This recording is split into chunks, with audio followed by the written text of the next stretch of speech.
Good morning, everyone. Thank you for joining us. Welcome to the Blowback Roundtable. I have Ben, Ian, and Carla with us this morning with me. We are expecting Scott Ritter shortly. He always likes to make a grand entrance. We are hoping he joins us shortly. But there is a lot to discuss. We were just going to get started. Obviously, the Middle East is the biggest topic of conversation all over social media. And everywhere, really. What can be said? I mean, where to even begin? I mean, we can begin in 1896 with, the beginning of the Zionist ideological movement. Or we can go to 1948, 1949 with Israeli statehood, or 1967. What do you guys think? We could start with Saturday. Okay, yeah. So what happened, Ian? What happened on Saturday?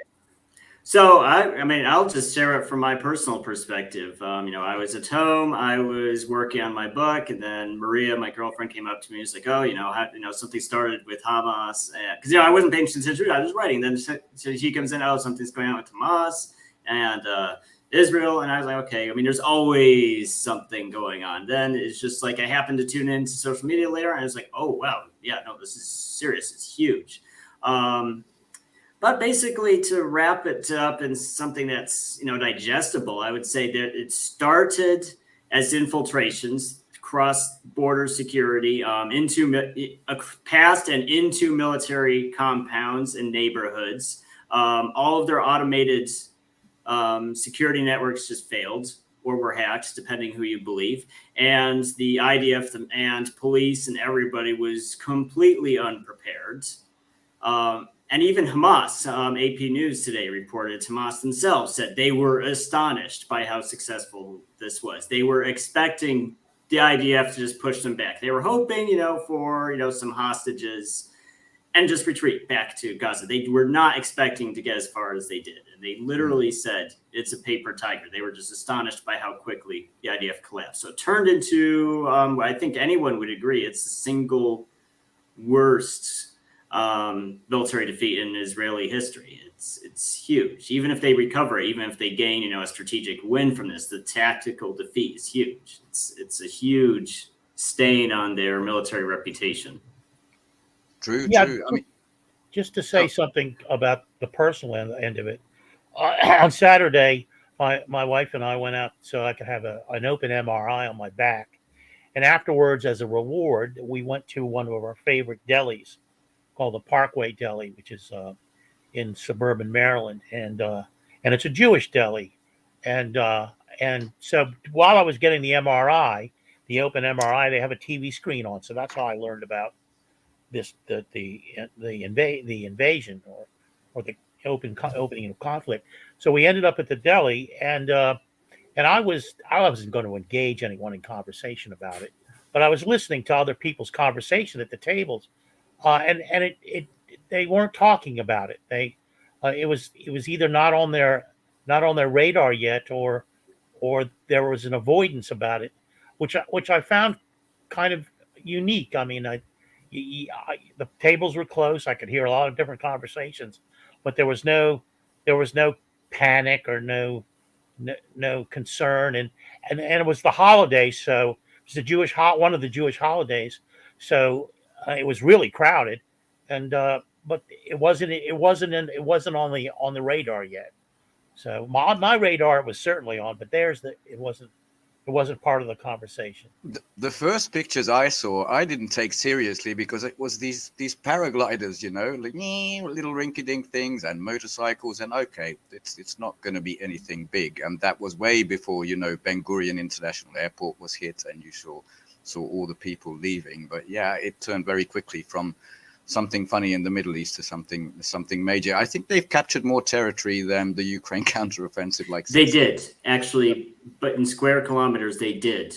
Yeah. And if you look at the links in the YouTube description, anyone who's curious, there are some maps and screenshots from videos in that also. I do find it interesting how, on the political aspect, Republicans who just on Friday were saying, oh, no, we have no money to spare. We cannot finance Ukraine anymore. Not a dime, no more.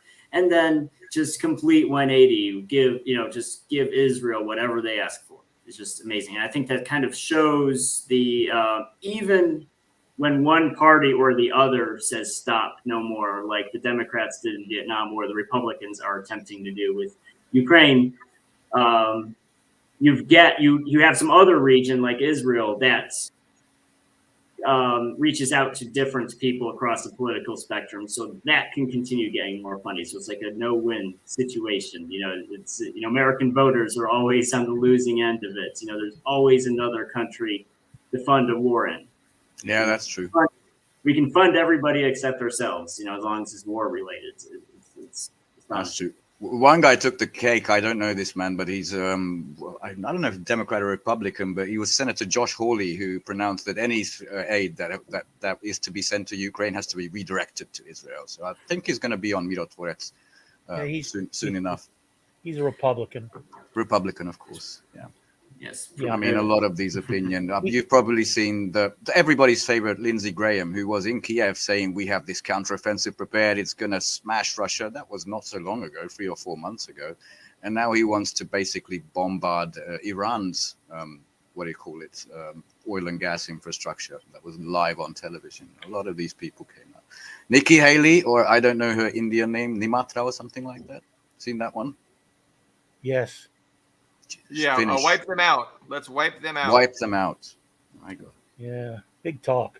And then, Lindsey Graham. Did you just mention Lindsey Graham? Because he about bombing Iran. What about how it's being covered in by the Western media? I mean, it's typical, as has been, how the Middle East, Palestine, Israel has been covered for the past probably 75 years. I'm not sure if they've had the same amount of bias, but my entire lifetime, it's just been entirely biased, pro-Israel, just blatant. There's no such thing as two sides, and it's just over the top. Dishonesty. So that really hasn't changed. I mean, they had some catchphrases right off the bat on Saturday, but one word that everybody here notices that was repeated all the time was unprovoked. Unprovoked. Right. Yeah, where have we heard that one before? Yes. Right. 70 years of provocation. Doesn't matter. Unprovoked. It's back. And their complicity. Now they're complicit in this. The Western media is totally complicit in this. Absolutely. By ignoring it. Well, one thing I'd say politically, and just in the news from what I'm seeing, it's interesting because these are the same news agencies that, every little detail in the Russian armed forces, any little thing goes wrong, it's front page news. They're always trying to emphasize any military failure they can find, real or imagined. But with Israel, it's very clear they're carrying water, with this, we were all saying, is a very clear embarrassment. It's a very clear defeat for Israel. But you see all these news agencies carrying water and downplaying the military aspect and bringing up, it's very, very much feels like Butcha 2.0. They're trying to find any kind of civilian atrocity they can think of and make that the focus and not the military failures. Butcher works for me a lot. The other aspect was two things. One came straight from Netanyahu himself, like day one, when he said he's going to flatten Gaza, was 9/11 for Israel. I thought that was a telling thing. Another one was the Pearl Harbor. And by the way, just today, the anti-defamation ADL, the one that Musk is in, they called it Hiroshima and Nagasaki for Israel. So it's just increasing in magnitude. But I thought that 9/11 and Pearl Harbor were both interesting because there's a lot of evidence that there was a lot of forewarning about both of those things. It actually kind of fits, even though it's used in a Western, they're supposed to elicit nothing but emotion, like it's their tragedy. I mean, Egypt there's 3 or 4 Middle Eastern magazine that says Egypt insists that 2 weeks ago, they have already said something's going on with Hamas, there's something coming from Gaza, and it was apparently ignored. And Tel Aviv has now said they just deny this. This conversation never took place. We never had warning, because that would be a whole new can of worms for Bibi Netanyahu in all sorts of political trouble before this happened anyway. The two big developments that's happened that I think are worth bringing up because they're ongoing developing stories is one is the Hamas threat to execute hostages if Israel continues unannounced. Now, it's what I found that was interesting about the way they phrase it. They didn't just say airstrikes, they said unannounced airstrikes. So as of right now, we don't know how the Israelis responded because there have been airstrikes since that threat was made, but maybe those were all announced. There's no way to know, or at least I haven't seen any clarification on that yet, if the Israelis took that threat seriously. The second development. Oh, yes. Go for the second one. The second development was there was an Egyptian fuel and supply convoy, and Israel just said any convoys going through Egyptian territory to Gaza would be bombed, and now that convoy stopped. Now that doesn't necessarily mean Egypt won't supply them, but I do think that was a clear, okay, pull that convoy back. We need to think about what Israel threatens. They didn't push those guys forward. They said, okay, we're going to think about that. So right now I would say Egypt is in the reaction phase. They're reacting to what Israel said. So it'll be interesting to see if they take that threat seriously or push on ahead. Yeah, and my thoughts about that particular situation is that maybe, Egypt is happy and they told, hey, Israel, if you don't want us to send stuff, our people are going to make us send aid. And so you need to say you're going to bomb that aid so we don't have to do it. And it's like a wink, wink, nod, nod behind the scenes, because let's face it, Egypt is as dependent on the U.S. military as Israel is. So, I mean, they're a full-on proxy. Nobody's been more pro-U.S. than al-Sisi, who was the guy that the U.S. selected to lead in Egypt.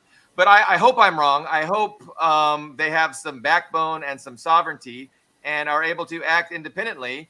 Certainly, if there's any time they can do that, now would be a good time. But I think they're very timid, and there's a lot of strings that the U.S. can pull to control Egypt. That's true. They also, as this happened in Saturday, they also called in all the reserves and they said they want full military readiness, which might just be standard practice, because just 2 months from now, Egypt is going to be BRICS 11. That's a whole new world for them. And, I know the history of being very, very pro-West. I mean, just to sort of tie it in a little knots, they have, the Muslim Brotherhood organization. That's an Egyptian thing. It's very connected to Hamas. And they had a president who was called Mohamed Morsi, and he was ousted. He died in jail. Yeah. Done. We don't like this shit. So they're very aligned. But, I don't know that angle. But Ian, before the show, you said a lot of videos you can see on Telegram, even on X, formerly Twitter, but you just can't post or see it on YouTube.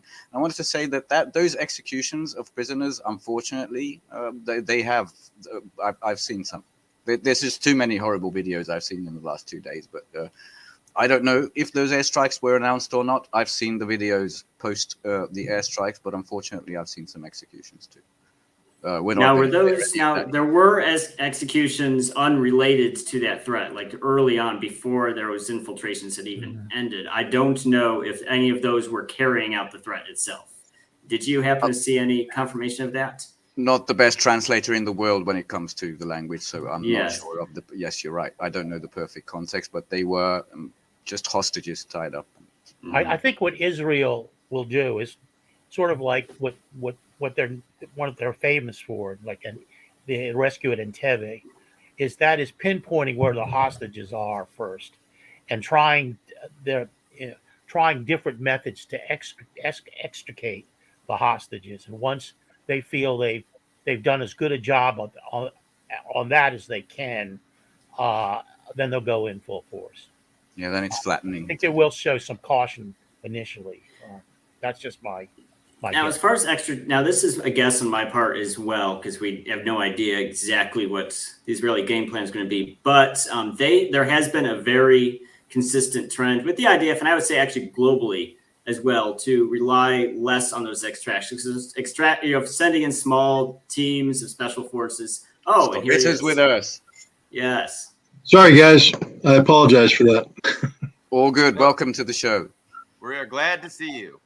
Yes. So, we are discussing amongst ourselves the issue. I was about to get into the greater context of how Israel came about, Zionism, things like that. But we don't have to do that. Scott, how would you like to present the situation to the audience? The American audience who probably doesn't know a lot about the Palestinian situation just because of the media not doing a good job of explaining it to people.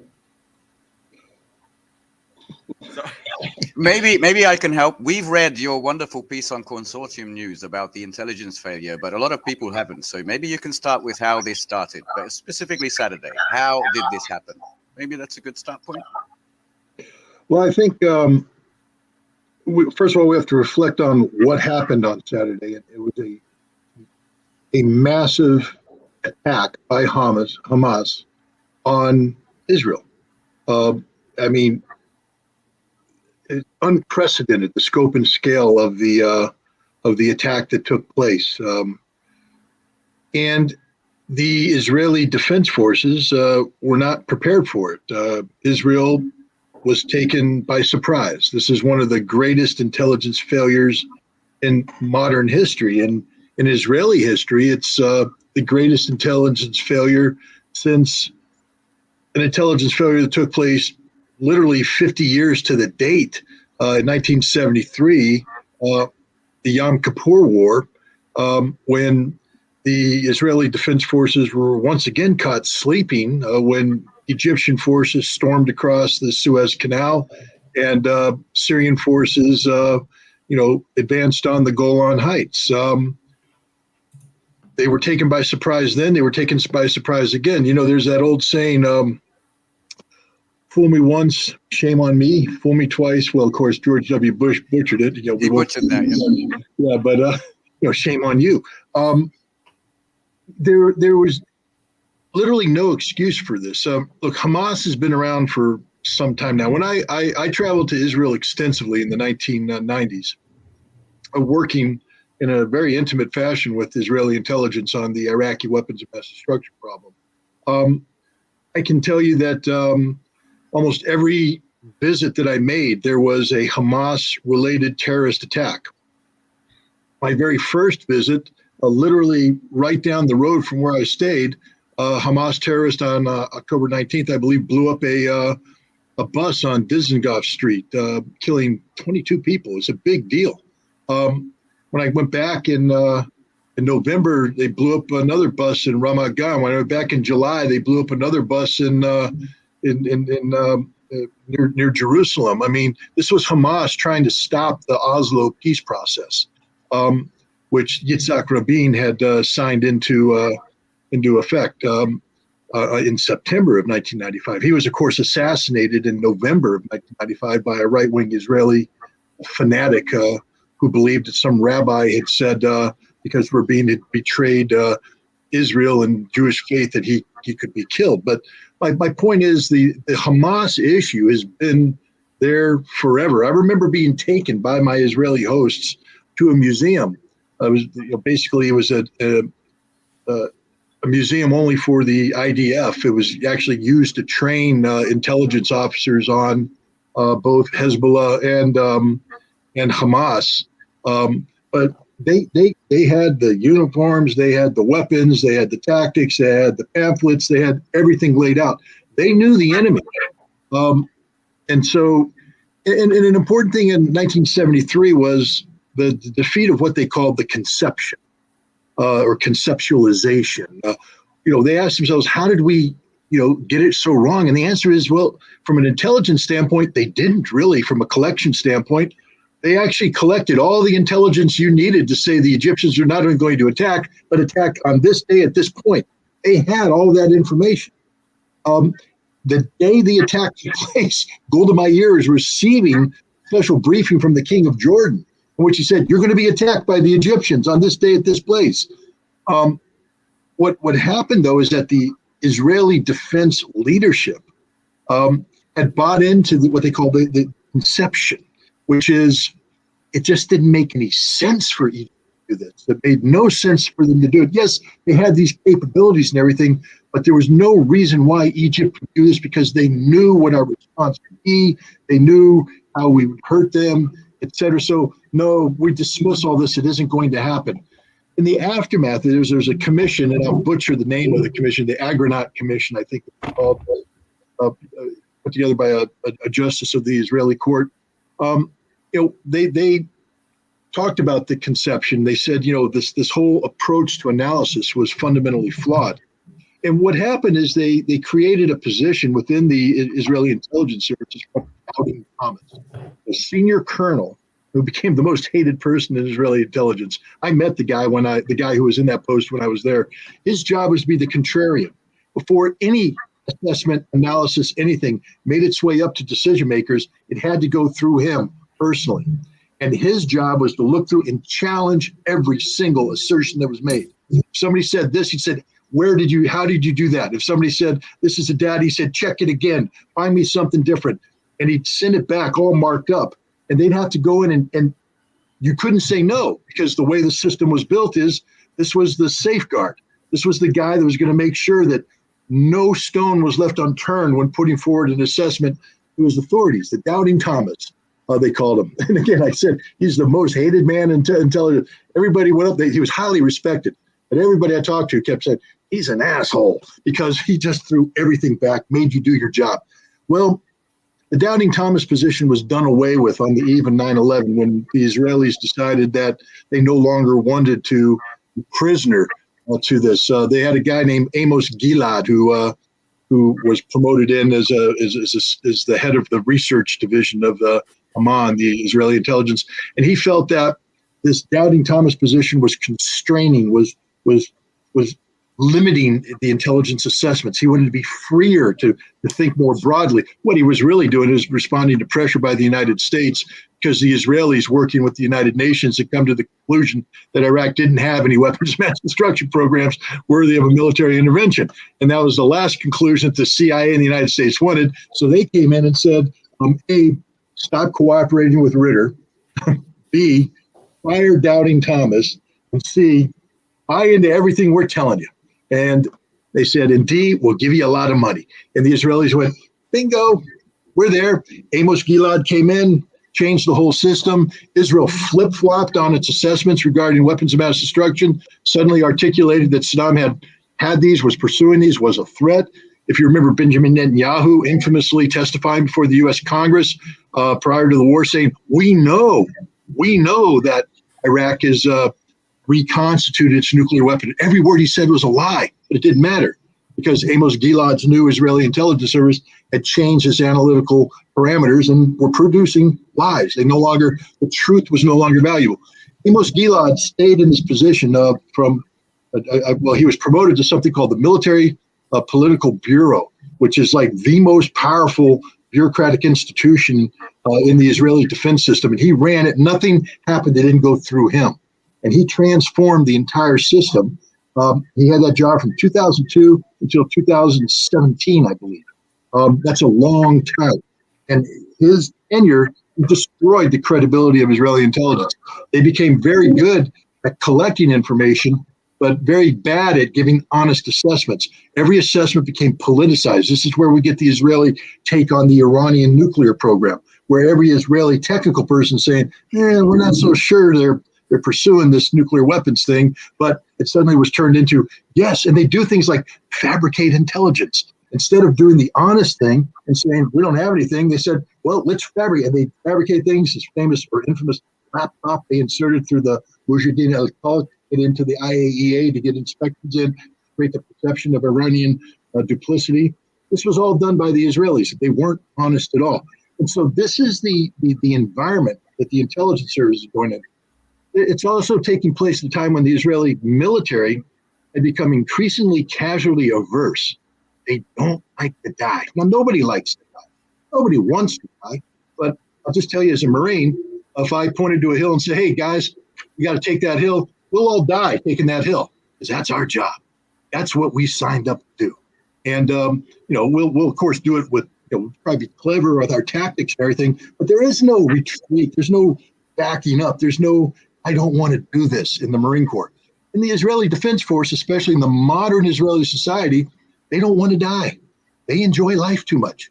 They get conscripted. They do their military service. The women go in there to make cute TikTok videos in their tight Israeli uniforms. The men go in to look cool and pick up the cute women making their TikTok videos. Life is a party. Yeah, there's some special forces units that go out there and get dirty, but the mainstream guys, no. And not only that, they're not training to fight. They're trained to be a police force. They join the military, then they go to the West Bank where you get to shoot 10-year-old boys, break their arms, rape girls, do this whole kind of stuff. What occupying armies do, they stop being a combatant force. They start being an occupation force. And that's a different mindset. So you combine this broken intelligence service with this military that doesn't want to suffer casualties. And what you get is what happened in 2021, the last go-around with Hamas, because there's been repeated go-arounds with Hamas. 2021, what the Israelis did is, first of all, they're collecting it. They're very smart and very clever, the Israelis. I mean, from an intelligence standpoint, they are very technically oriented. They collect a whole bunch of data. I mean, by some estimates, they said that Gaza, the entirety of Gaza, every meter of Gaza is imaged once every 10 minutes. Every meter of Gaza is imaged once every 10 minutes. That imagery, though, I used to do photographic interpretation. My job was to get rolls of U2 film, get on a light cable, look through each thing. It took forever.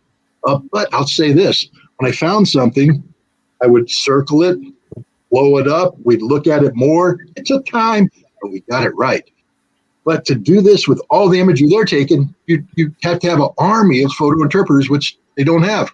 So what they do is they digitize everything, then they build algorithms to assess it. They look for indications of change, and those indications of change are linked to other performance characteristics, and the computer, the artificial intelligence, does the assessment for you. You program on all the things that you're looking for, and it spits out, we think this is going to happen, or we think nothing's going to happen. We think the threat is coming from here. They did predictive analysis. Where do you think the rocket will be fired from? We believe with all the data you've put in, the rockets will be fired from here. And it became, they call it the first artificial intelligence war that took place in 2021. It was waged by intelligence, and then these people acting on perfect intelligence, meaning that you had pilots dropping bombs on top. There's not too much courage involved in that. I just want to let you know, flying at 10,000, 20,000 feet over a city that has no air defense, and then dropping bombs on innocent civilians below. I don't have a great regard for Israeli pilots, not the ones that drop the bombs.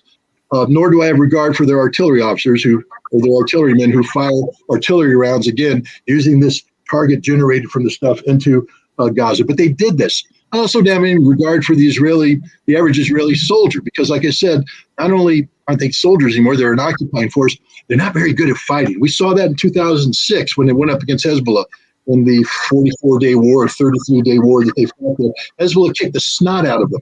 These guys retreated. They didn't know how to fight. They were afraid to advance. Afraid to advance. You're soldiers, you're afraid to advance. And get the hell out of the army, which most of them wanted to do to begin with. They didn't want to be there, especially the reservists called up. The Israelis have gone through a number of reorganizations since then to try and better their combat capabilities, but it's all done with an eye on technology. How do we combine different technologies to achieve some sort of battlefield performance statistic that can get routed into an algorithm that can guarantee success? So they did all this, and Hamas isn't stupid. Like I said, in 2021, they fought against Israel and they learned. And the other thing is the Israelis bragged about it. I mean, come on, guys. What part of operational security don't you understand? If you have something that you claim worked, why are you telling the world about it? But less than 4 months after the conflict ended in 2021, they're holding conferences where they're bragging about the artificial intelligence-driven aspects of warfare, how they do things, what they were looking for, etc. And they think Hamas is stupid. Hamas ain't stupid. Some of the smartest people on the planet work for Hamas. Doesn't mean that I, agree with them. I don't. It doesn't mean I support their tactics that they use against civilians. I absolutely don't. But I don't disrespect them by saying they're stupid. Just because I view you to be a cruel terrorist doesn't mean You can't be smart. Hamas sat there and they dissected everything the Israelis did. They dissected all aspects of Israeli intelligence collection, and they dissected Israeli operations because everything's automated. Remember, they have a wall around that tells the Israelis when something happens. So the response force is triggered by the electronics coming off the wall. But the response force isn't there because they've been sent home for the Yom Kippur holiday because the algorithm said there's not going to be any problems here. And the Hamas went around with drones and took out the automatic, because when there's a sensor at the wall, the automatic machine guns point in with sensors looking for heat movement, and they come in. And that's why the Israelis can all sleep, because the automatic response takes care of it, except it got blown up. The wall got breached. The Hamas came in, overwhelmed the sleeping defenders because they didn't have people out there on duty. They didn't have a rapid reaction force. They didn't have anything. They occupied the division headquarters of the Gaza division. They wiped out the Israelis. They annihilated the Israelis. This is one of the greatest intelligence failures in the world. Now, here's the other thing about it. Hamas is realistic.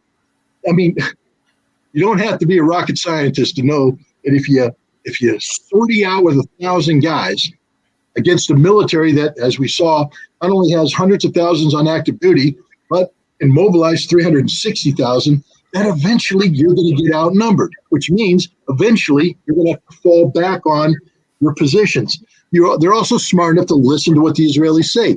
They know what the Israeli response is going to be, especially if you go out and you commit atrocities of this magnitude. They know the Israelis are going to seal it off, cut off power. There's not a thing the Israelis have done that took Hamas by surprise, which means that before they initiated it, they have sufficient resources stockpiled in underground facilities. Keep this in mind. As Israel blows up buildings on the top, you guys do know that the Israelis know that there's not a single Hamas person in those buildings. The Israelis know that Hamas has gone underground, which means the Israelis know that what they're doing here is called the punishment of the people, the innocent Palestinian people. Every building they blow up, every block they level is being done as an act of terrorism against the Palestinian people. So whatever moral advantage the Israelis might have accrued by saying we were attacked first, I agree with them. I mean, we could talk the historical aspect of it, meaning that really it's been a never-ending war. So you can't say I was attacked first. It's been an ongoing battle, and maybe people can say, well, if you didn't do the Nakba back in 1948, none of this would have happened to begin with. But on this occasion, they had the moral high ground. They were attacked first, and they can say, you came in and you killed civilians, lots of them. Yes, you have the moral high ground, Israel. I actually would have said Israel has every right to go in and kill every single one of them Hamas terrorists that went across the border. If I were an Israeli, that's what I'd be doing. What they don't have a right to do is collective punishment. But you see, for Israel to go in against Hamas, they would have to have a plan. But to have a plan, which means they would have to envision this. To envision this, they would have to liberate themselves from the artificial intelligence-driven intelligence estimates and actually put on their own thinking caps and figure out how to fight and then train a force to fight. Why do they think that the Israeli army, which has been an occupation force, none of the reservists they called up are combat-hardened troops? None of them have fought a real war. All they did is break the arms of 10-year-old kids and shoot 15-year-old girls in the head. That's what they did during their time in service. Now they're expected to come together, organize and coalesce into a combat-capable force that can go into the most densely packed urban environment imaginable. You know, the Russians should be calling up the Israelis and saying, might want to hold off on this. Let's talk about Mariupol. Let's talk about Bakhmut. We won those, but we paid a heavy, heavy price. It ain't pretty. And, you're going into something that's 10 times worse. You might want to hold off on that until you do some specific training. But no, the Israelis are there. They're going to go in. I think they're going to get slaughtered. I mean, they'll kill a whole bunch of Palestinians. But I don't think that this is going to be a victory for the Israelis. I think that the Hamas knows what they're doing. Hamas has anticipated the vast majority of the Israeli moves, and Hamas will lure the Israelis into ambushes. They're going to cost the Israelis a tremendous number of lives. In the meantime, Israel is going to be dropping bombs on the Palestinian civilians. There's a good chance when this is all said and done that you could see more than 20,000 dead Palestinian civilians. 20,000 dead, and we call the Russians mass murderers. there's no. Do you remember when Israel dropped bombs on the on Al Qaeda positions in Aleppo? On Al Qaeda positions in Aleppo. Honest to God, Al Qaeda positions. Boom, bomb goes off. Look at those Syrians. They're the worst people in the world, bombing indiscriminately, killing these people. No, they were killing Al Qaeda, but that's okay. You can say what you want. But there's 1 or 2 bombs. Or when Russia came in and boom, took out places. Oh my God, the Russians indiscriminate.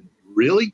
Not too indiscriminate. Most of the damage you saw was done by Ukrainian anti-air missiles that went off course and hit buildings, not by the Russian bombs. The Russians are very precise. No, screaming, bloody murder, war crime, war crime, war crime. Israel just leveled entire blocks, killing hundreds of innocent civilians, half of them women and children. 60% of them are under 18 years of age, mostly children, yeah. And not a peep from the West. Talk about hypocrisy. So that's where we're at right now. I mean, the Israelis have mobilized. Hamas hasn't given up just today. After receiving all those bombardments, they fired. They fired. I forget hundreds of rockets today that defeated the Iron Dome. Yeah, the Iron Dome is taking out some, but some get through because they overwhelm the system. They're impacting on the ground, which is a moral victory for Hamas. This is going to go on forever. Hamas has prepared for the long fight. By some estimates, people say that Hamas is ready for an 80, 90-day war, an 80 or 90-day war. Now, let's run that numbers. That means that Hamas is also ready to sacrifice a whole bunch of civilians. They're not too innocent on this one either, guys. No, they're not. It's the Palestinian civilian that's paying the biggest price here. They didn't ask for this. They didn't ask for Hamas to go out and do this. All they want to be is free. All they'd like to do is not live in this open air concentration camp. I was corrected on Twitter by somebody who said, stop calling it a prison, because a prison is where people who committed a crime go. None of the people in Gaza are guilty of anything except being human and living. It's a concentration camp run by Jewish descendants of Holocaust survivors of concentration camps. I mean, guys, this is about as sick as it gets. I used to be extraordinarily pro-Israel. I'm finishing up an article. That's why I was late. I'm finishing up an article right now explaining how I transitioned from being somebody who stood with Israel to somebody who will no longer ever stand with Israel. Especially as long as Benjamin Netanyahu is in power. But Israel today is a criminal state led by a war criminal. The chief of staff and the minister of defense have both committed prosecutable war crimes with their words, because their words brought about action. When you call the Palestinian people animals and you give instructions to level the building that they live in, you are a war criminal. So there's no ifs, ands, or buts. If the war stopped today, we could arrest Benjamin Netanyahu, Minister of Defense, and the Chief of Staff of the Israeli Armed Forces, and using Nuremberg standards, successfully prosecute them with war crimes that bring about the death penalty, meaning they should all be hung by the neck until dead, and maybe should be. It's not my job to say that, but the point is, Israel today is not a state worthy of anybody's support. The Israeli people are different. Look, my heart breaks because I spent a lot of time in Israel. I got to know the Israeli people, and they're not bad people, at least the ones I dealt with. Now, Israel was fundamentally changed in the 1990s when hundreds of thousands of former Soviet Jews came into Israel. They fundamentally changed the political landscape. Israel was in a relatively evenly split political landscape where Likud and Labor fought off. Yitzhak Rabin was a Labor guy. He's the one who was promoting Oslo before he was killed. Netanyahu was Likud. And to be honest, Labor was starting to prevail. Labor was starting to get this overwhelming political momentum behind it, meaning that Israel was heading to a place where if Rabin had stayed alive, Oslo would have been implemented and probably improved on. Rabin's the guy that said the Palestinians should get their land back to the Green Line of 1948. Imagine that today, that anybody thinking that. This was a man who could have changed the total dynamic of the Middle East, but he was killed by a right-wing fanatic loyal to Benjamin Netanyahu, who is now in power and destroying Israel.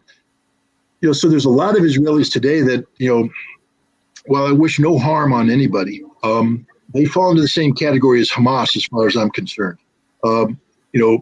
Fanatics who only want death and destruction, and should not be given any glorification by anybody. And so, the Israelis are just as guilty of Hamas of committing atrocities, et cetera. And again, the primary victim is the Palestinian people. I guess you could say that collateral damage goes with those Israelis who once believed in the potential of peace, but had that potential quashed when Yitzhak Rabin was assassinated on November 4th, 1995. I mean, we can see you're writing an article because you're just a wellspring of historic information on this, and I'm glad you took us back. But by the way, what Yoav Gallant said about Hamas, about the Gaza Strip, that's actually a crime against humanity. That's what I said. That's what I was saying, that he's the Minister of Defense. Yeah, that's a crime against humanity. 100%. Going back to 1993, which is the Oslo I Accord, I mean, it was Yitzhak Rabin, but also Yasser Arafat on the White House lawn with Bill Clinton. And I don't know about you, but I was just a teen. But the grown-ups in the house, I was 11, were hopeful. Hungary was complex. We had bad stuff, but it looks like the Middle East is going to be okay. There was a lot of hope going around. And that was not Hamas. That was the Palestine Liberation Organization, a secular sort of left thing. And then Hamas was amplified, mostly by Western powers, including explicitly by Israel, to go against Arafat. Yeah, I mean, the fact is, the Hamas victory in Gaza, where I think that was 2006, where they ousted the Palestinian Authority. That was orchestrated by Israel as a way of weakening Fatah and weakening Arafat and company. So you what's that old saying? You reap the wind, you sow the whirlwind, and Israel has they reap the wind, and now they're sowing it. Israel has nobody to blame but themselves. Nobody to blame but themselves. They created this problem. They created it. Yeah. And Scott, it's very important. You're talking about artificial intelligence. You have strong AI and you have weak AI, and this demonstrated how weak AI can be. But what do you think about Hezbollah? Is Hezbollah going to enter this fray? Let me put it this way. I think one of the reasons why Hamas was able to pull off this attack was because of very strict operational security combined with Israeli incompetence, which means the fewer people that knew about this, the better. I don't think Hezbollah had any indication this was going to happen. They weren't mobilized for it. I don't think Iran saw this coming. I mean, everybody's out there going, well, the Iranians control everything. Not really. They control, they have funding, they coordinate, but I can guarantee you that Hamas was not on the phone with Iran saying, hey, we need your permission to do this. Hamas did this. And what Hamas is looking for isn't a wider war. Because had they been looking for a wider war, they would have had to coordinate in advance.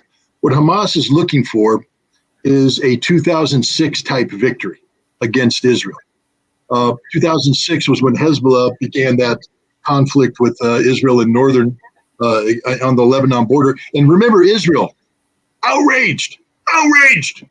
We mobilized. We're going to destroy Hezbollah like they've never been destroyed before. We're going to come in, put them in the ground. We're going to kill them because we're Israel and we can do it. We're better than anybody else. And 33 days later, they got that stuff kicked out of them. Hezbollah didn't lose. Hezbollah didn't win by conquering Israel. Hezbollah won by surviving, by continuing the fight up until the last moment, sending rockets into Israel, by ambushing Israeli forces, by sending Israeli divisions reeling in retreat, by having Israeli reservists refusing to go to the front lines because they were scared of Hezbollah.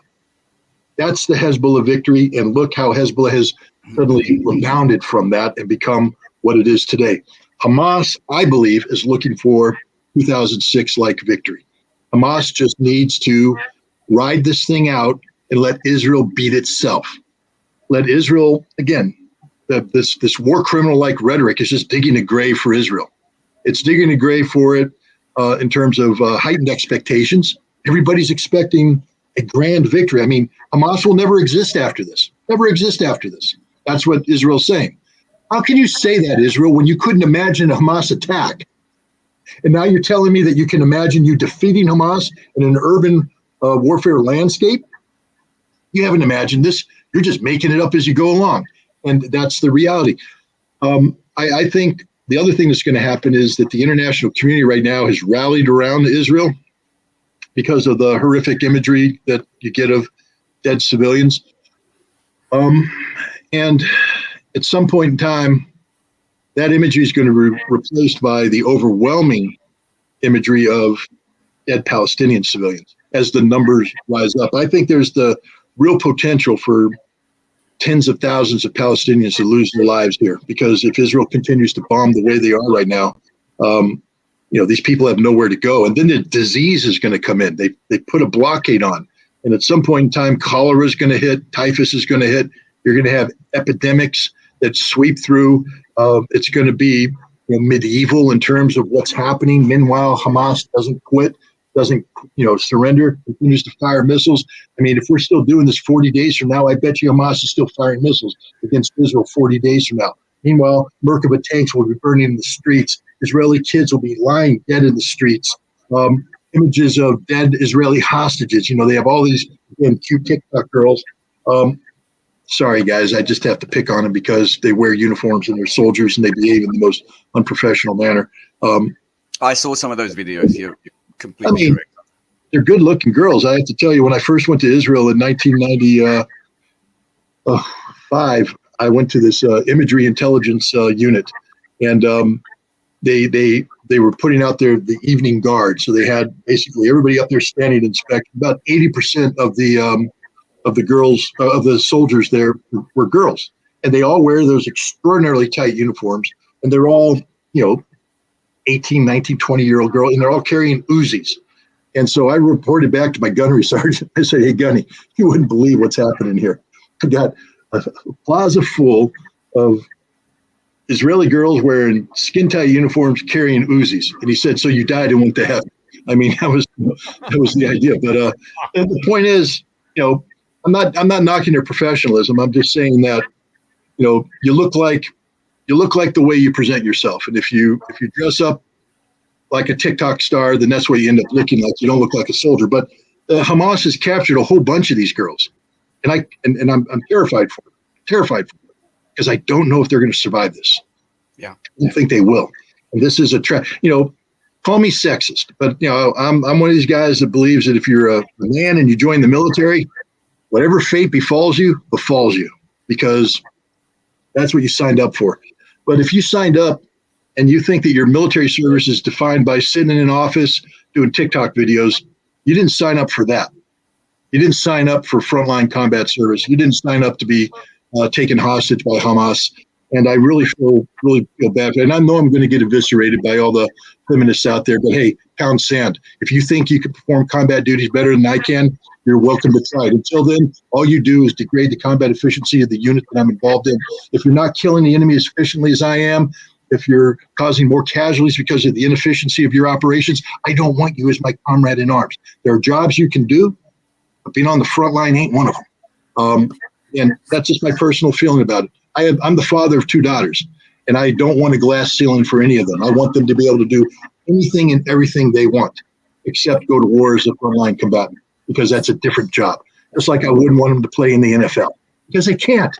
Even if the NFL were to open up its gates and say, we'll take women, you aren't going to get any women playing in the NFL. Not one, because they can't physically, can't do that job. It's the same thing with combat. Women can't be frontline combatants. Scott, Ian, go about ahead. that question though, I'm glad you brought that up, because that was something I was scratching my head about. So yesterday, Israel started putting out their casualty reports. So, 27 dead, 57 dead. I was surprised by how many female names I saw in that. You could shed some light on that? Why are so many frontline soldiers and hazardous frontline duty women? They're not frontline soldiers.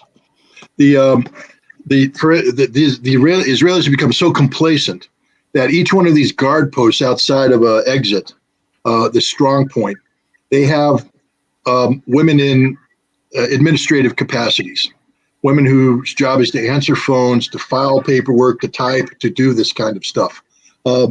They can man electronics. So because they've automated everything, there will be some women doing the electronic stuff, but the people who strap up and go out aren't women. When you took a look at the dead soldiers on the ground wearing their combat gear, they're all men. You didn't see a single woman with a helmet and combat vest and battle vest and all that. All the women you saw were wearing, usually, not because they were killed in their sleep, or they were killed here, but the women are forward deployed in the areas they shouldn't be. Given this level of automation right now, you shouldn't have any women anywhere within striking distance of an enemy ground force. They should be pulled back into headquarters. But even the division headquarters, where are the guards? There should be a standing guard force. A standing guard force. Where are they? Why were these people caught asleep in their barracks? Because that's where the vast majority of these women died, in their barracks, either in their sleep or just waking up to have a Hamas guy pop them.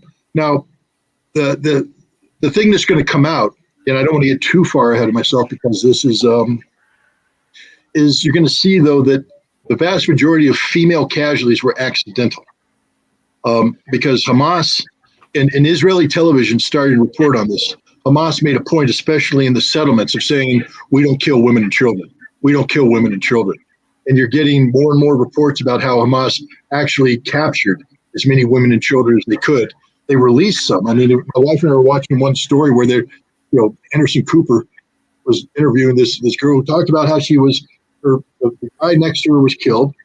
Now, had her body been positioned behind the door, she would have been killed too, but that would have been accidental, meaning they were firing through the door. They didn't know who was behind the door. But when they opened the door, they saw her, they captured her, they brought her together with her neighbor's 2 children, and then they took them. They didn't beat them. They didn't abuse them. They took them towards Gaza, and then halfway to Gaza, they let them go and said, no, go back. You're free. Now, obviously, they didn't free everybody, but I'm just saying that, there's a lot of propaganda going out right now trying to demonize Hamas. And believe me, you don't have to work too hard to do that, guys. Sometimes telling the truth is the best thing.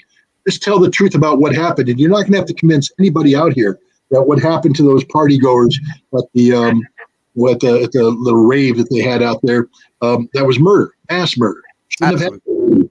Shouldn't have happened. It's horrible. Kicking down the doors of civilian residences and spraying weapons fire is murder. Murder. There's no justification for that. But that's what happened. So you don't have to make things up. But Hamas, it's a religious organization. A religious organization. These boys have been raised from little to, respect women. Now, everybody's going to pull out that video of them defiling the body and dragging it through. Hey, ain't nobody perfect, and they have. But the bottom line is, they're all like, well, all these women were raped. Really? Really? Hamas rapes women. You know who does rape women? The Israelis, all the time. Their security services do it by a matter of course. Why? You take a nice, chaste Palestinian girl, you put her in interrogation, and you rape her, and you film it. You film her being raped. Then you say, we have these photos and we have these images. Now we're sending you back to your family. And if you don't work for us, we release this image, and then you get killed by honor killing because you're no longer the chaste virgin that you thought. The Israelis do that all the time. Okay, I'm not making this up, guys. Everybody knows it happens. The Israelis know it happens. They're proud of it. That's because it's security, Scott. Security. This is how we have to be safe. No, it isn't, guys. It's rape. And the people who did it are rapists. The worst sort of people. But Hamas, now, again, is somebody going to be able to bring one girl and say she was raped? Maybe. I'm just saying that as a matter of course, as soon as I hear that Hamas is just on a regular basis raping Israeli women, I say that's bull. They can kill, but I don't think you're going to see a story about Hamas deliberately shooting a child. Did a child get shot? Absolutely. If they're behind the door, they spray down the door, boom, they kill the child. But it's not like they're an Israeli sniper who sits there and deliberately targets a child, shooting them in the belly, shooting them in the head. This is what the Israeli snipers do in Gaza all the time. And then wear those T-shirts, bragging about it. Yeah. One shot, 2 kills. Yeah. Or how about, again, people want to say, why is there so much violence against the settlers? Well, I don't know. beyond the part that they're occupying land that belonged to the people's, forefathers. How about 2014 in the village of Sderot, while the Israeli Air Force is blowing the living dog poop out of Gaza, the villagers come out and hold a barbecue and a picnic, and they got their chairs out there and they're eating popcorn, drinking beer, cheering every time the bomb goes off in Gaza. And then when they were interviewed, they're animals, kill them all. We don't care. No sympathy here. You don't think Hamas and the people watch that video and go, hey, everybody in that village cheered while we were getting bombed, which makes them sort of the enemy. Hate is a horrible thing. And when hate is weaponized, horrible things happen. And I think that Israel did a lot to engender a lot of hate on the part of Hamas and the Palestinians. And I think it manifested itself in the ugliest way possible on October 8th, October 9th, when Hamas went through these villages, went through these military installations. I wish they had more discipline. I wish they had taken more prisoners. I mean, when you storm a place and everybody's asleep, you don't have to shoot them all, guys. You don't have to shoot them all. You shoot the ones that resist. But if they're in their rooms and they're in their nightclothes, take them prisoner. But they if you were a man, they killed you for the most part. They killed a whole bunch of people. I think the death toll is still right. Yeah. George Galloway, you had a wonderful appearance on the Mother of All talk show, said horrible things happened during a jailbreak. But unfortunately, the response is going to drown the East Mediterranean in blood. And that's unfortunately where things are heading. But you brought in Iran, and I think you've already followed this, but you'll be glad to know a lot of that has been backtracked. Initially, Iran had the plan. They aided with the planning. And the White House, Blinken, even the Israeli Defense Force, they all backtracked on this. We don't have this evidence. No, we don't think so. How do you think that change, that abrupt change happened in the course of 2 days? Well, I think there's a couple things. I think, first of all, I think there's a lot of communication going on that we're not aware of between the West and Hezbollah, the West and Iran. Look, if Hezbollah enters this fight, it's a game changer, 100% game changer. Israel is, I think it was back in the spring, Israel ran a major exercise where they did this whole drill of what if we have to fight Hamas, the West Bank, Hezbollah, and Iran all at the same time? How do we do that? And they did the whole exercise. And while the results are classified, my understanding is they couldn't. That's the reality. That they were like, it's too much. We can't do it all. I just interviewed a guy today, Yakov Kedmi, a Russian Israeli, and he's closely tied into senior people.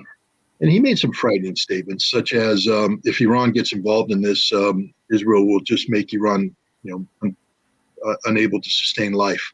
The implication. Yakov Kedmi is a military guy specifically. He's a military strategist, right?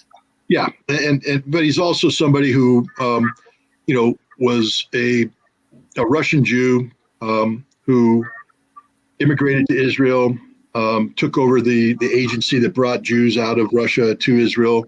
He fought during the 1973 Yom Kippur War. And he is somebody who speaks extensively on military issues. And he has sons and grandchildren who are in the IDF today fighting. And he's closely linked with senior Israeli decision makers. And the implication he gave today was that if Iran got involved in this fight, that Israel would probably use nuclear weapons against Iran. Very frightening possibility. But the point is that nobody wants that. Israel doesn't want it. Iran doesn't want it. And as he rightly said, look, Iran just now is starting to get back on its feet economically and starting to flex its economic potential. The last thing Iran needs is a war where they can say, well, we had the moral right to do what we did, but we've destroyed everything we've just spent the last 40 years working. Hamas did not organize this with Israel or with Iran, didn't ask their permission. So I think what's happened here is that Iran has basically said that and Hezbollah has said the same thing. Look, you guys do what you got to do against Hamas. We're going to sit here and play our political game. We're going to give verbal support and all this kind of stuff. but there won't be a major escalation unless you guys come at us. If you come at us, then it's a different game. But I think there's just a lot of communication going on. And I think Iran was asked the question, did you have anything to do with this? I think the Iranians said, hell no, we didn't have anything. We didn't want this. We don't want this. Iran, like everybody else, has been at the forefront of condemning Israel, rightly so, for the abuses of the Israeli occupation state against the Palestinians. As Muslims, devout Muslims, what Israel's done with the Al-Aqsa Mosque is just mind-boggling. Most American, I don't think Americans get it.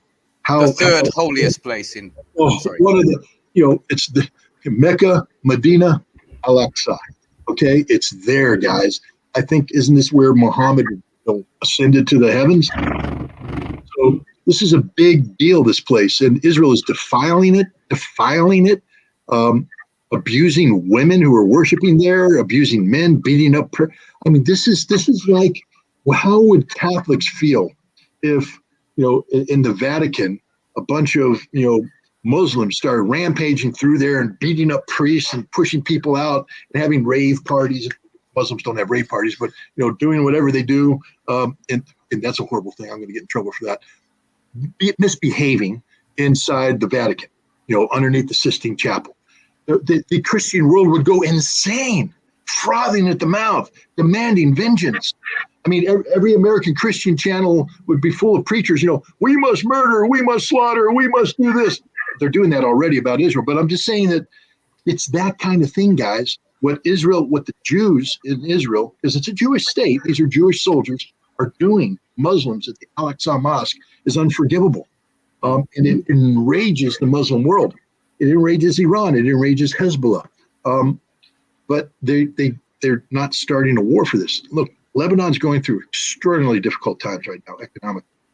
Hezbollah has tried to legitimize itself as a political force, and they've achieved a certain amount of credibility inside Lebanon as the honest broker, as incorruptible, as people who can get the job done. And they're heading in a direction where they're trying to get Lebanon back on its feet and so empower themselves politically.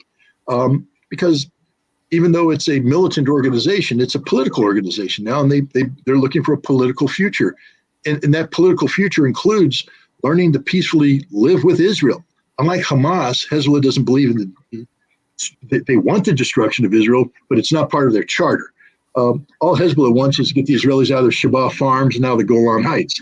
But once you get back to Israel proper, Hezbollah, I think, can live with that. So that's the trajectory that they're on. They don't want a broader war because they know that while Hezbollah might survive this and even do a whole lot of damage to Israel in the process, that Israel will destroy Lebanese neighborhoods, destroy the economy of Lebanon, destroy the people that Hezbollah is sworn to defend. So Hezbollah doesn't want this war. Iran doesn't want this war. And I think there's a lot of conversations going on behind the scenes just to make sure that there's no missed signals. There's going to be a lot of posturing. United States sending in the fleet and all this stuff.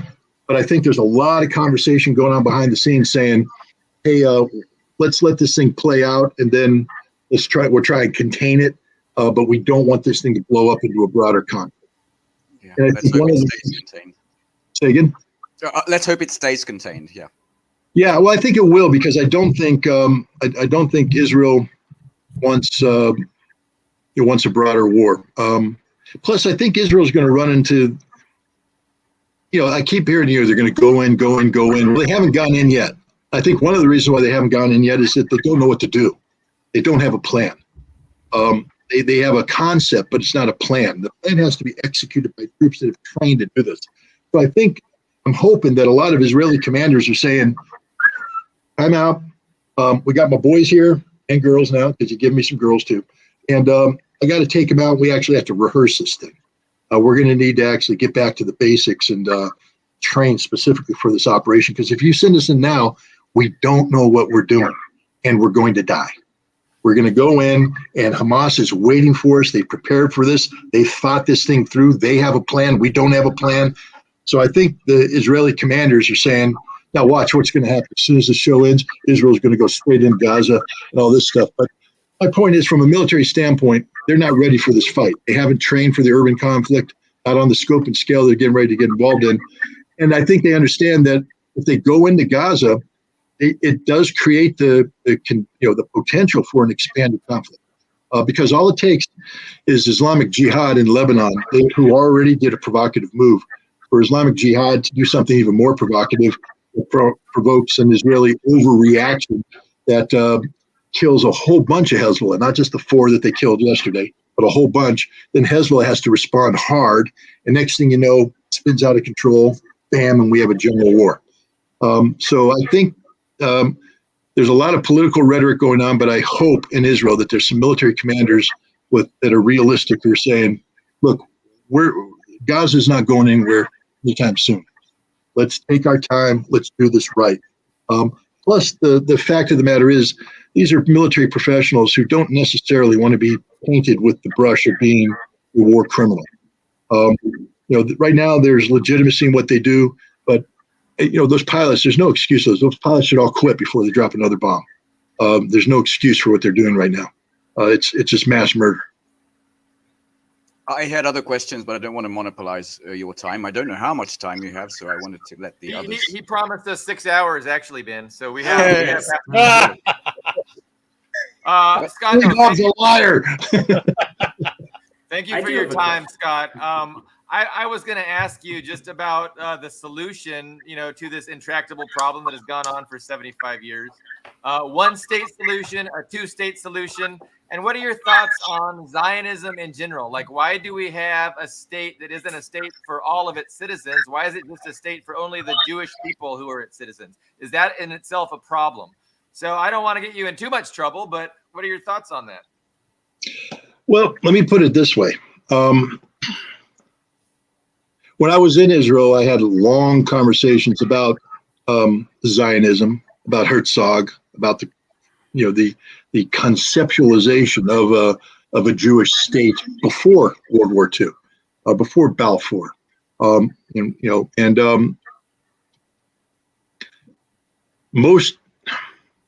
David Ben-Gurion probably said it best. He's the father of Israel, the man who, brought Israel into being. He said, if I were a Palestinian, I'd hate the Israelis because we lie and we stole their land and we kicked them out. He said, yes, it's God's land and we have a right, we have a right to be here, but we should understand what we've done here. We've killed these people, we've driven them out of their homes, and they have every right to hate us. And if I were a Palestinian, I'd hate us too. That's the reality of it. Zionism is a disease. I hate to be too harsh, but it's a disease. And the reason why I say that is to say it's legitimate, it's got to bring benefit to everybody. Meaning that, is it wrong to say that there must be a place in the Holy Land for Jews? I don't believe it's wrong to say that. I don't believe it's wrong. I mean, if you look at the history of the Jews and the expulsion of the Jews from Israel, from the holiest place for them, I believe that for there to be justice in the world, that Jews should have a right of return and should be able to find some sort of place that they can call home in Palestine. Now that could be naive on my part. I mean, people will say, Scott, whatever. Okay, sometimes I am naive and I accept that, but I firmly believe that. So I'm not against that. What I'm against is the notion that Jews take primacy over everything else, especially Palestinian Arabs who have lived there for centuries.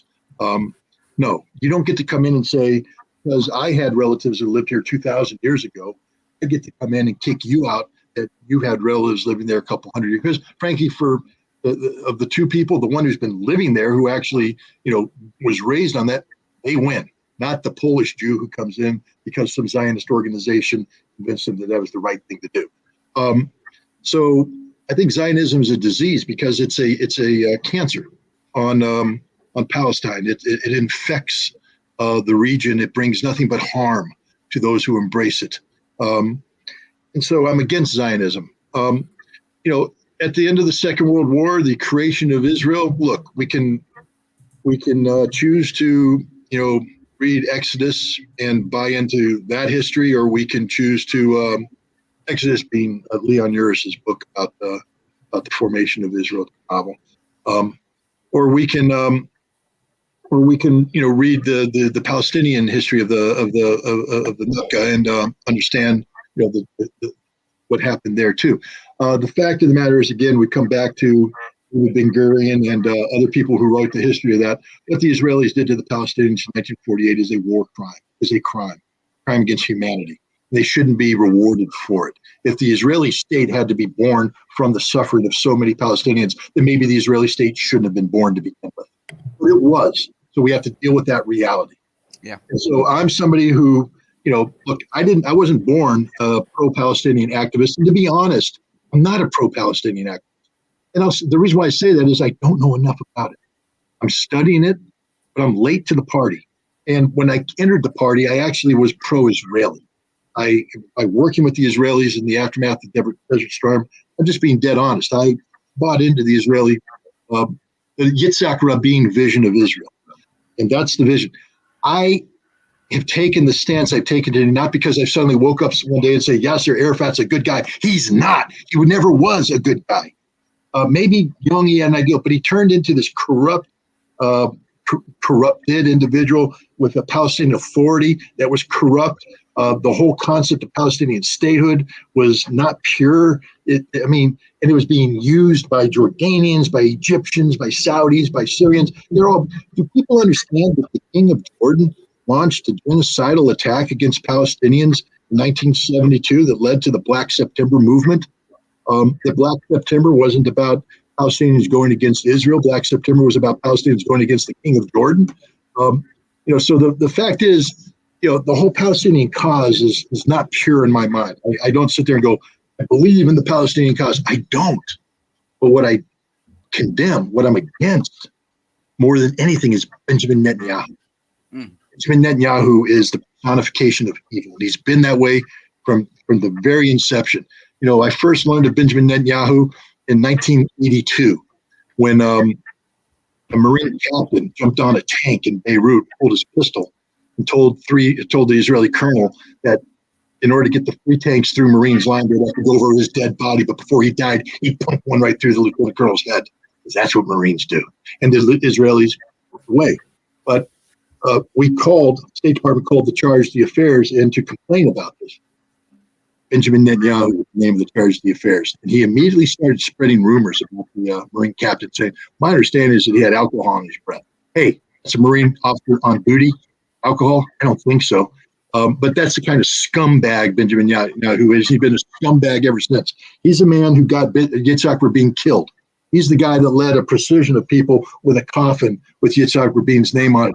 He's the guy, while people were shouting, death to Rabin, did nothing to stop it. He's the guy that said Yitzhak Rabin had committed crimes against the Jewish faith that allowed radical Jewish rabbis to issue a death proclamation that right-wing, radical Israeli fanatic executed Rabin because of it. Benjamin Netanyahu killed the hope for peace in the Middle East. And ever since then, he's been a practitioner of violence, of hatred. He's scum personified. And yet he's in charge in Israel, and he's got the support of a lot of people in Israel. So when I take a look at the two causes, Palestinian versus what passes for Israel today, the Palestinian cause is the lesser of two evils. Now, when I say cause, the Palestinian people are victims here. Don't misunderstand everything I'm saying. I am saying, though, that these victims are victimized two ways. They're victimized by the Israelis, and they're victimized by their own leadership. Because the Palestinian leadership is medically corrupt, and they use the suffering of the Palestinian people to enrich themselves. And these aren't good people. They're not good people. Oh, yeah. And one of the reasons why they're not good is that the CIA and Israeli intelligence works to make them not good. We're the ones who buy them off. We're the ones who bribe them. We're the ones who corrupt them. And so again, the Palestinian people, I think, are the ultimate victims, but so too are the millions of Israelis that, while I was in Israel in the 1990s, believed in peace. and supported peace. They've been victimized by Benjamin Netanyahu too. He's old, his heart's failing. He won't be around too much longer because he's really the word. And when he goes, there should be a global celebration. Nobody should mourn his passing. Everybody should fire fireworks into the sky because ding dong, the witch is dead.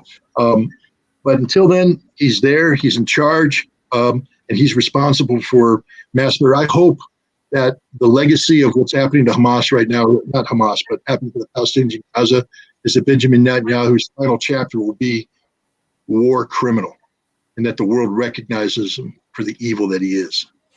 I hope so too. I mean, you probably know this, but the first headline that came up on Haaretz on Saturday as the Al-Aqsa storm or flood was beginning was putting it all at the feet of Benjamin Netanyahu, that he was involved in 3 corruption cases. There was, protests on every street. He was in deep doo-doo before this happened. I'm wondering if you have any thoughts on, is there a connection there? This obviously got him out of a tight spot domestically. I'm not going to say that there's a 9/11 type, conspiracy, that people. Well, he did. He called it. I know. But I mean, we don't need to go down that path. I think that Benjamin Netanyahu is a corrupt, evil individual. And I think that he is his corruption and the evil nature of his character led to a division in Israel that manifests itself by taking an already dysfunctional security and intelligence system and making it more so.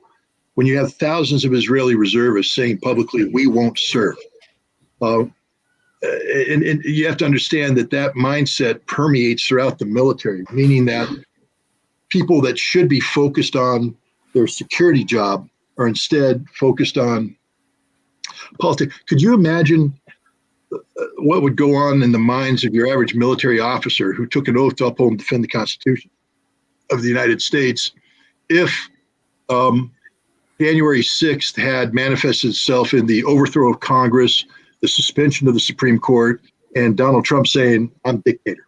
I'm not saying that was the job. I'm just saying, let's just say that happened. You're in the military and you took an oath to uphold and defend the Constitution. Yet the man who's there, yes, he was elected, but he's there in an unconstitutional manner. Do you think they're really going to be focused on the upcoming operation in Syria? So they're going to be sitting there going, "What the hell is going on at home? My country ain't what it was. Something's happening here." Netanyahu is a living manifestation of Israel. Doesn't have a constitution, but they have something called the basic law. And basic laws are being violated by Netanyahu. What he's doing with the courts is horrifically disruptive. So do you think that the military officers who should be focused on their job, instead they have to come home and go, what is Israel that we live in? Is this the Israel that I want to be a part of? Can I defend this Israel? I mean, this guy is scum, what he's doing. They're getting debates with their other officers who say, "No, he's the best thing. This is the way forward." Now they're arguing about this. Their minds aren't focused on their job. I think that's what happened in large part. I think Benjamin Netanyahu infected Israel, and Israel became dysfunctional. And that dysfunction added to the other things we talked about, the over-reliance of artificial intelligence, the ability to empower a new conception, the lack of genuine warrior spirit among the IDF mainstream forces. I think Benjamin Netanyahu took something that's already weakened and fundamentally broke it. He's the worst thing that ever happened to Israel, the single worst thing that ever happened to Israel. And a peaceful solution. Like there's been a non-existent pursuit of a just, peaceful solution. And I mean, but like you said, since Rabin, that's kind of been the status quo. It's not like Olmert or any of the guys before, or Netanyahu, in his previous presidencies, ever seriously pursued peace. Because while they said, "Yeah, we want a two-piece solution, two-state solution," they've been continuing to gobble up, parts of the state that is supposed to be a Palestinian state. But yeah, what can we say about peace? What can we say about ending this cycle? Like, how do we get from where we are to some kind of settlement where the cycle of killing ends? I'm thinking it's not going to happen until the West is in considerable decline and can no longer support and prop up Israel, right? So Israel, I mean, as long as they've got the West backing, they're not gonna put aside their Jewishness. No, it's going to be a Jewish state. We're going to treat Palestinians like second-class citizens. That's going to continue until the West doesn't have the power anymore to support them militarily, financially, just like we're doing to Ukraine right now. Or Israel is strategically defeated. And I think that's more likely than not than the other way around, because there's too much political investment into Israel for people for the investors to walk out. It's the investment going to have to go south. Most people don't withdraw from an emotional investment because they're starting to look at the numbers and going, we might lose some money on this one. They stay with it until it's reached a point of collapse and they pull their money out, unless they shorted it. But maybe some people are shorting Israel right now. Who knows? But I think there's a real potential of collapse in Israel. A real potential. Benjamin Netanyahu will have to be gone, and again, sooner rather than later. And I mean removed totally permanently from the political scene, because he's just like the bad thing that just keeps hanging around. You can't get rid of him. He's there. No matter how many times you think he's dead and gone, he comes back, because Israel's fundamentally broken. Fundamentally broken. You're going to have to break the back of the Israeli right wing. And that the only way you can break that is through a strategic defeat of an issue that they have fundamentally aligned themselves with. And I think Hamas could be that. Again, I'm not here cheering on Hamas, and I don't want anybody to accuse me of doing that. It's an organization that embraces an ideology that's fundamentally unacceptable, premised on the destruction of Israel, premised on violence, not looking for a peaceful resolution to this problem. But Hamas might be the tool that breaks Israel, because I do believe that Israel's not going to win this fight. I do believe that Hamas is going to get a political victory out of this fight by surviving. And the empowerment that takes place afterwards will be of a magnitude that Israel is going to be compelled to jettison failed leadership. Again, Scott, you're naive, maybe, but you asked me about a path to peace, because I agree with you.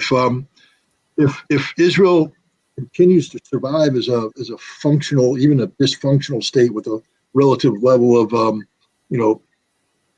survivability built in there, as long as it's propped up by American taxpayer dollars and global support, Israel will survive.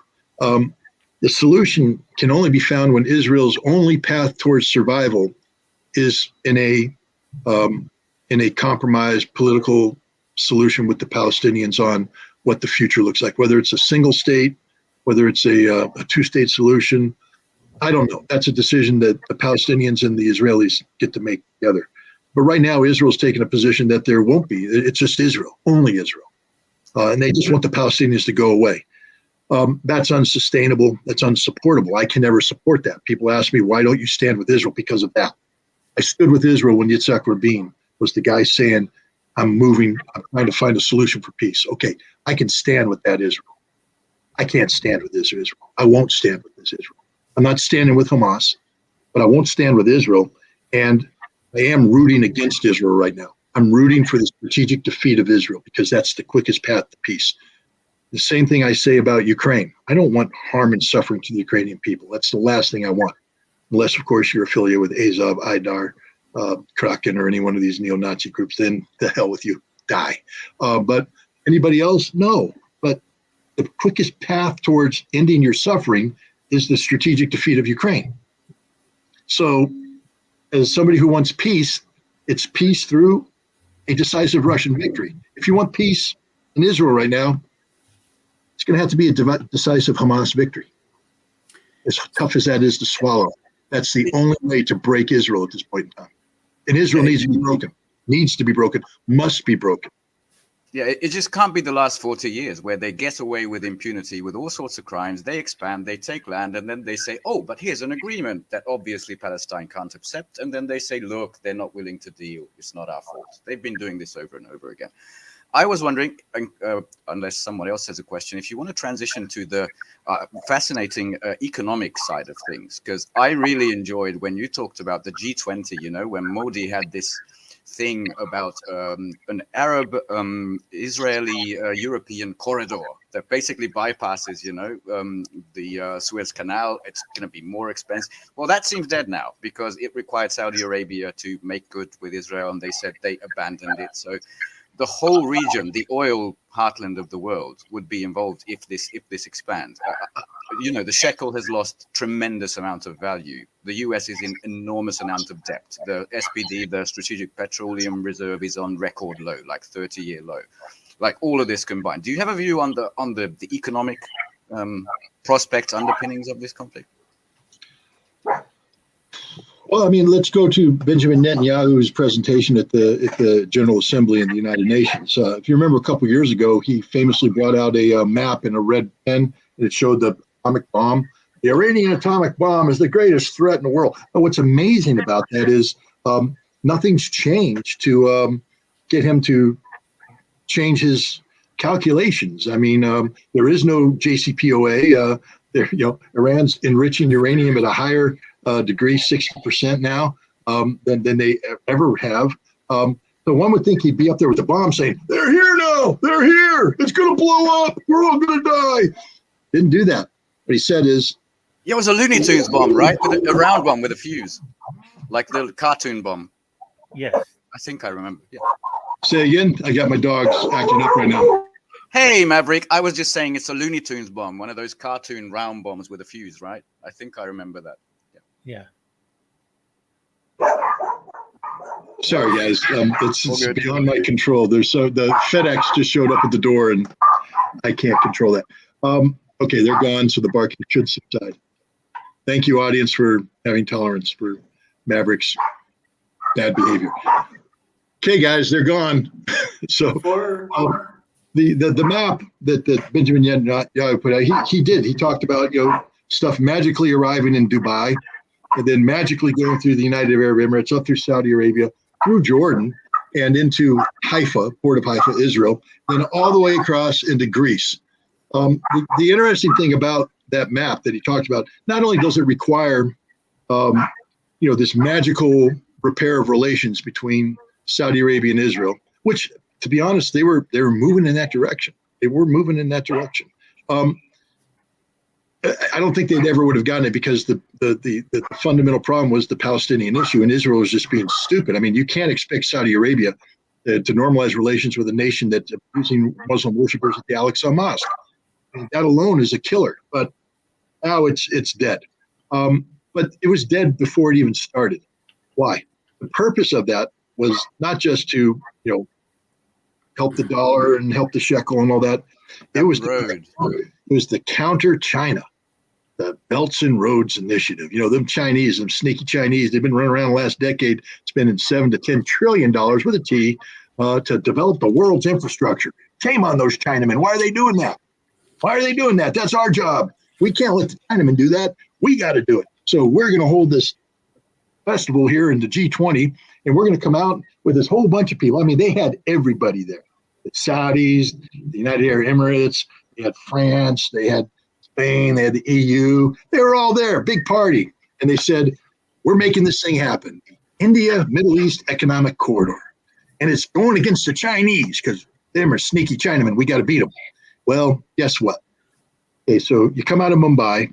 It's an Indian port. It's been developed up. It doesn't need too much development. So you're not going to get too much investment there. They might build up some things here, but put them on a ship, cargo ships. They already exist. This isn't going to build new cargo ships. They already exist. And they're going to bring these cargo containers to Dubai, already an expansive port. But now it goes on a railroad. Well, Dubai has a railroad. The UAE has a railroad. It's going to need to be upgraded. There has to be connectivity issues with the rest of the Gulf Cooperation Council. They've been trying to do that for 17 years. It hasn't worked. But now because America's involved, apparently it's going to work overnight. But what we don't realize is that railroad in the United Arab Emirates, built by the Chinese, is part of the Belts and Roads Initiative. And whoever's going to do the upgrade, the Chinese own the contract. So it'll be Chinese companies upgrading the UAE railroad to get connectivity with a Saudi railroad built by the Chinese, who have the contract to upgrade the railroad. If you don't understand what I'm trying to tell you right now, is that none of this happens without the Chinese. None of this happens without the Belts and Roads Initiative, which means, what the hell are we doing this for to begin with? It's a fraud. But that's okay. Let's say we do this and we get up there to the Jordanian border and we miraculously get the Jordanians to agree to this. They haven't, by the way. Let's say they say, yeah, we'll let you build this Chinese railroad through our territory, connect with Haifa. At least now we're in an Israeli-controlled thing, finally something. Oh, wait, $1.7 billion worth of Chinese investment to make Haifa the port that it is. The Chinese control the operations. Belts and roads, dude, belts and roads. All right, let's get the hell out of this continent. It's a sick continent. The Chinese have been there too long. We're going to go to Europe. Europe's a stronghold. Put them on a ship. Now if we go to Greece, to the port of Piraeus, which 800 billion million euros, Chinese development, belts and roads. The Chinese are everywhere. The Chinese have been doing this better than we have. This is all a fraud. It's all a fraud. It was never going to work. When they got together and they talked about it, when Netanyahu talked about it, and they talked about the G20, what they were talking about is a concept, because in their little document, they said within 60 days, they said none of this is nobody's politically committed to this, meaning that it's useless. And with 60 days, we're going to get together to try and breathe life into this. Well, that's over because Saudi Arabia is out. This will never happen. But this is every aspect of America's emergency response plan to the collapse of the American economic empire. We don't have a plan. And any plan we come up with is just made up on the spot. My God, whoever came up with that should be exiled from government permanently or given a job writing comedy for Saturday Night Live, because this wasn't a real plan. This was a joke. Did you not do your research before you started connecting the dots? Did you not know that the Chinese were there before you? This is like going and saying you're going to explore the South Pole, and you get there, and the damn flag of the opposition's already planted there. Going to the moon, you land, there's the American flag. They were there before us. This is just stupid, but this is Biden. This is the Biden administration. It's also the Trump administration before him, the Obama administration before him. This is modern America. We don't have any creativity in the world because we don't know how to work with the world. We continue to believe in American exceptionalism. We continue to believe that because we're Americans, the world should do what we want to do. Go back to Scooter Libby, I believe, when the Bush administration came in, where he said, America makes its own reality. We don't have to deal with history. History is inconvenient. All we have to do is come in, and I got to start being a Leninist. Well, maybe, but I just my hairstyle. But no, I'm not a Leninist. But look, I'm not denigrating Leninists. I don't know what I am, to be honest. I'm about as apolitical of a person as you can get. I just want to try to do the right thing. That's all. If doing the right thing is a political belief, then sign me up. Otherwise, I don't buy into too much politics because I think they're doing more to benefit themselves than they are to benefit the people that need the help. Maybe is that Leninism? Then sign me up. But the point is, the United States believes, that just because we want it, therefore it shall be. Look at the whole Biden administration's national security strategy document that they published in 2022, I believe they did. It's all premised on the rules-based international order. That's all they talk about. We're here to preserve the rules-based international order. Well, what is the rules-based international order? It's just a bunch of rules that we wrote. It's not like the world, the United Nations, the world came together at the end of World War II to come up with something called the United Nations. And they wrote a charter. We signed into it. And it's sort of the values that the world's supposed to aspire to. One would think that the rules-based international order are derived from the rules set forth in the charter. No, it has nothing to do with the charter. It has everything to do with empowering America, creating a global economic system that we dominate, we get to use for our sole benefit. That's what it's all about. And it's being attacked. So our national security strategy is premised on the necessity of sustaining a rules-based international order that deviates from everything the rest of the world agrees to in the United Nations Charter. We're exceptional, all right? We're exceptional in that we are isolated. We're the only ones promulgating this. Those are the few nations that we can fully cajole and bribe to be on our side until they realize that the dollars we're bribing them with are worthless now because of de-dollarization, collapse of the petrodollar, and the ultimate collapse of the American economy. And I don't want the American economy to collapse. I live in America.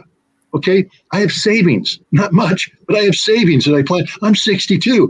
In 3 years, I'm supposed to retire and get a Social Security check, and I'm supposed to kick back my feet up and drink a margarita and spend the rest of my life in blissful ignorance of the world around me. Well, that ain't going to happen. But that especially isn't going to happen if America's economy collapses. I'll be spending the rest of my life scratching to earn a living like the rest of Americans.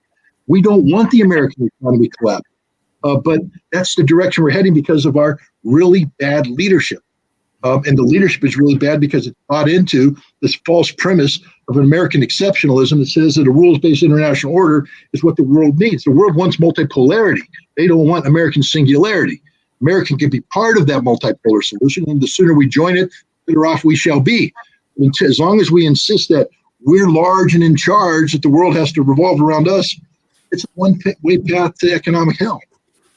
Scott, we're here to expose Imperial Decline. That's the name of our broadcast. We rebranded recently. And so that's what we're doing. And so I really appreciate you being so generous with your time, sharing your thoughts. I don't want to run you off, but my blood sugar is very low. Does anybody go ahead, Ian. I do. One last question for you. You brought up, since we segued into economics and, the USA, what do you think as an American citizen, as an American taxpayer, what should they think about? What should they be worried about in regards to this development in Gaza? What does this mean for us? What does this mean for our tax dollars? What does this mean for weapons shipments? Well, let's just look at the insanity of it.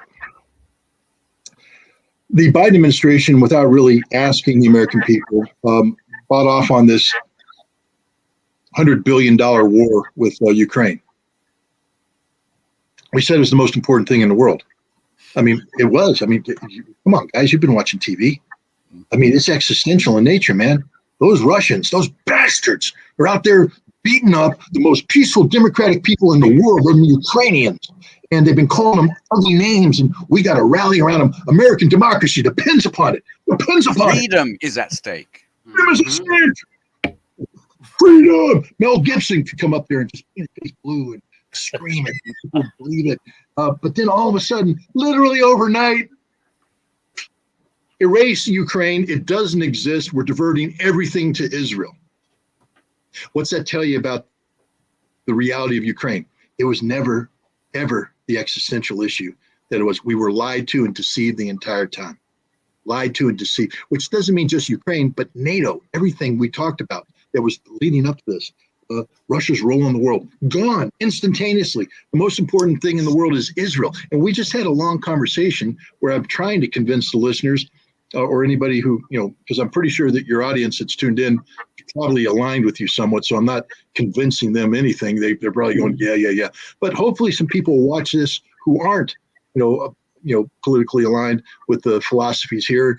And what I'm trying to tell you guys is Israel is a disaster, an absolute disaster. We shouldn't be supporting it. It's not worthy of our support. We should be rooting against Israel. We need the collapse of Israel, because only by collapsing Israel can we create the conditions for Israel to live in peace and harmony with its neighbors. But Israel can only live in peace and harmony when the concept of Israeli exceptionalism is done away with, just like the concept of American exceptionalism must be done away with. Jews are not super people. They are not the superior race. They can believe that they're God's chosen one, but I happen to believe that there's billions of other people around the universe that if there is a God, God supports them just as much as he supports the Jews. And that we shouldn't be putting the Jews ahead of anybody. We can respect their religion. Don't have to agree with their religion. Respect their religion and respect their right to worship their religion as they see fit, so long as it does not manifest itself in harm against other human beings. The state of Israel right now is only about inflicting harm on people, only about that. It cannot exist as it's currently organized. And yet we're going to now divert all of our resources into breathing life into this moribund, disgusting, decrepit, infected nation. Yeah, I said it. So, the fact is, what we're learning here is that our government doesn't stand for anything. That when you scratch an issue, that they say is the most important thing in the world, it suddenly isn't that important. And let me tell you why I'm saying that about Israel. Because at some point in the near future, the United States, like the rest of the world, is going to be confronted with thousands, if not tens of thousands, of dead Palestinians, most of them children. The visuals are going to be horrific, and they're going to be of such a scope and magnitude that they're going to erase the images of the dead Israelis from the Hamas, the original Hamas attack. Not only that, but we're going to be confronted with images of diseased people, starving skeletal children in the street, infected with cholera and dysentery. Mothers trying to suckle a newborn baby at a breast that has no milk, and the baby's dead already. And this is going to be going across the TV channels.